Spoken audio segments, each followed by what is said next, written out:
Want to make a bet? I bet the Gambler's Chest has everything you need to take your Kingdom Death Monster experience to the next level. But these big-ass boxes are a lot to take in, and they look much more intimidating than they actually are. Maybe you were intrigued at a con and grabbed those 40 pounds of game.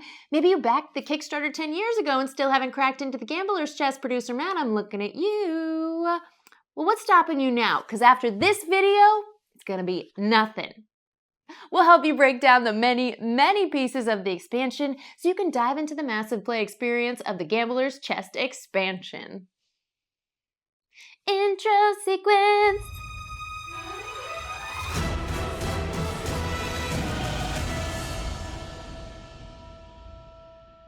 On page 48 of the Gambler's Chest rulebook, there's a reference guide for how to set up your first Gambler's Chest campaign. This video is essentially a visual companion to get the pieces of the People of the Dreamkeeper campaign rip-roaring ready to go. Let's start by checking out our core box setup with all of its grim goodies. In the box, we have the settlement event cards, settlement locations, settlement phase reference, monster controller tile and reference, priority target token reference, settlement/hunt board, core rulebook, settlement record sheet, character sheets, character gear grids, and the showdown board. Below that, we've organized the core box in the way we find clearest. On the far left, we have the monsters by order of first appearance in the core campaign. White Lion, Screaming Antelope, the Butcher, the Phoenix, Kingsman, the Hand, Watcher, and Gold Smoke Knight. Each of these has a divider card that separates the basic action and stats card, AI cards, resources, hit locations, hunt events, and any special cards directly related to each creature. In the center, we have the persistent decks, hunt events, terrain, armor set bonus, weapon specializations, disorders, fighting arts, secret fighting arts, vermin, and innovations. There's also resource cards and universal cards. Next to that, we have dice and all of the tokens from the core set. Then on the right side, we have gear cards. We also have terrain tiles in this well. All of these cards from the base set have no crests on them. If you have cards from other expansions with expansion crests like the Slender Man expansion, set them aside. You won't need them for this campaign.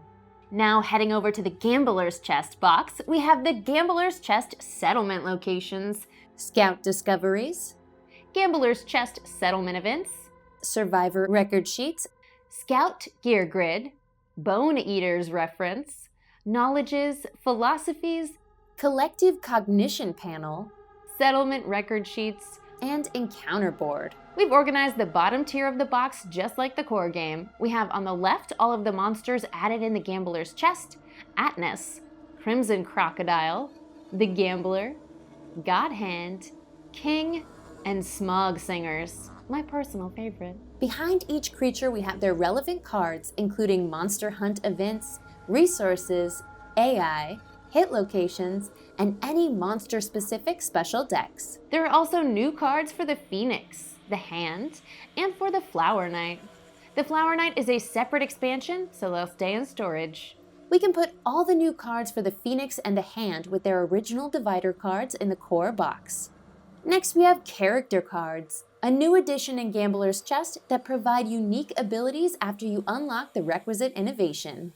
And behind them, patterns and seed patterns. Patterns are something you find in gameplay that allows you to make new items. Think of them like blueprints. Seed patterns are similar to patterns but are for more complicated items that require more in-depth construction. In the center, we have collective cognition milestones, which are upgrades you gain for killing bigger and badder monsters. Starting knowledges, which you start the campaign with, monster knowledges, which are acquired from hunting monsters, and philosophy cards with their associated knowledges broken out behind them. Just below that, we have a section to store all of the philosophy books you will be reading from this campaign. Luck the Wanderer's book, which describes the rules for a mysterious stranger that arrives in your settlement later on during the campaign, can also be placed in this compartment. In this thin tray, we have the gear cards created from Gambler's Chest settlement locations. Of particular note, there should be a few gear cards with indecipherable symbols instead of names. Don't worry about how to get these for now, and just place them in this section with the rest of the gear. And in this little middle slot, we have the Bone Eater decks, including their opportunity cards, critical wound cards, and counter cards. When you find your way into a Bone Eater encounter during the hunt phase, you'll use these. Behind that, we have pattern and seed pattern gear, which you make via those pattern cards we mentioned earlier.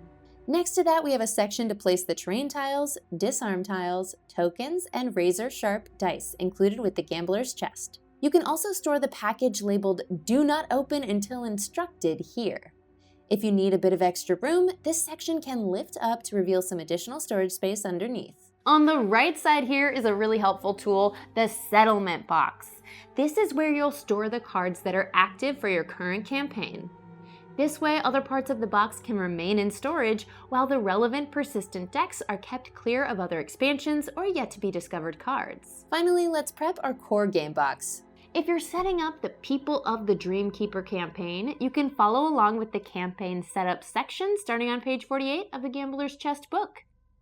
First up, if your core game is earlier than version 1.6, the Gambler's Chest has 3 perfect resource cards: Perfect Bone, Perfect Hide, Perfect Organ, to add to your basic resource deck. If you have 1.6, they're already going to be in there, lucky you. You can discard the extra copies. We'll start by assembling the persistent decks for the campaign. We'll grab the core game disorders, fighting arts, terrain, and innovations, and add them to the settlement box behind their respective settlement dividers. Then we'll add the Gambler's Chest cards of the same type featuring crests from the monsters and pillars in the People of the Dreamkeeper campaign. We'll grab the core disorders and add the Gambler's Chest disorders: Atelophobia, Ergophobia, Photophilia, Somnophobia, Bloodlust, Phobophobia, Brain Smog, Pacifist, Schadenfreude, Weltschmerz, Directional Dyslexia, and Subjugated. We'll take the core fighting arts and add the Gambler's Chest fighting arts: Bloodzerker, Glass Mask, Invigorator, Monster Empathy, Relentless, Virtuoso, First Step, and Regicide. Then place them behind the Settlement Fighting Arts divider. We'll assemble the core terrain plus the Gambler's Chest terrain Glowing Waypoint, Blood Pool, Smog Incense, and Beheaded Corpse. Then place that behind the Settlement Terrain divider. There are 5 other terrains from the Gambler's Chest: Fallen Lantern, Gable's Tree, Hidden Face, Royal Causeway, and Stone Fingers. These can stay in the storage with their respective monsters until they are called for by game events. Next, we'll prepare our innovation cards. These cards will stay in storage until your settlement earns them through play. To organize these cards for the People of the Dreamkeeper campaign, we'll replace the Romantic, Sculpture, and Pictographs cards with alternate versions with new crests from the Gambler's Chest expansion. You can set aside the original versions for the next time you run a core game campaign. Then we'll add all the new innovations, including in the Gambler's Chest expansion, to the core game innovations. A full list of the other innovations the Gambler's Chest will add to your storage can be found on page 49 of the Gambler's Chest rulebook. Make sure to withhold any innovations with crests that don't appear on Gambler's Chest monsters. We'll also replace one basic hunt event card with the Ark Survivors Hunt event card. The Scout Hunt event card can stay in your collection, as gameplay will bring about its inclusion during the campaign. Same with the Bone Eater Hunt event cards. Then let's move on to our settlement events. Like with innovations, we'll replace the core game's Murder and Skull Eater settlement event cards with new Gambler's Chest versions. Set the originals aside for the next time you play a core campaign.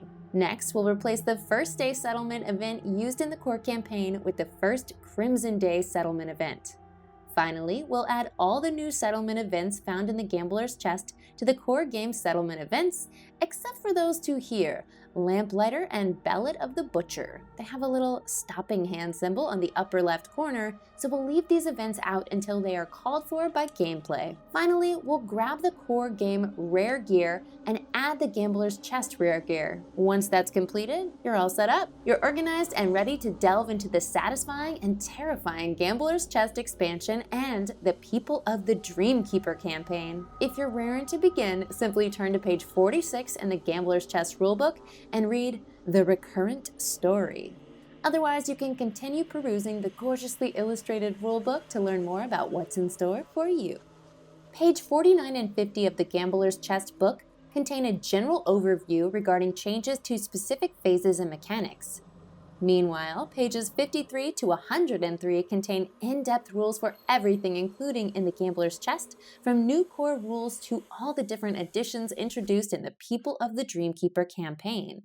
And if you're curious about the other ways you can use the Gambler's Chest outside of its campaign, tune into our next video in which we'll cover more ways for you to up your game with all the goodies in the Gambler's Chest. Thanks for watching this video. I'm Becca Scott, this is Good Time Society, and the real estate agent for the Land of Stone Faces never mentioned how much it smells like spray paint.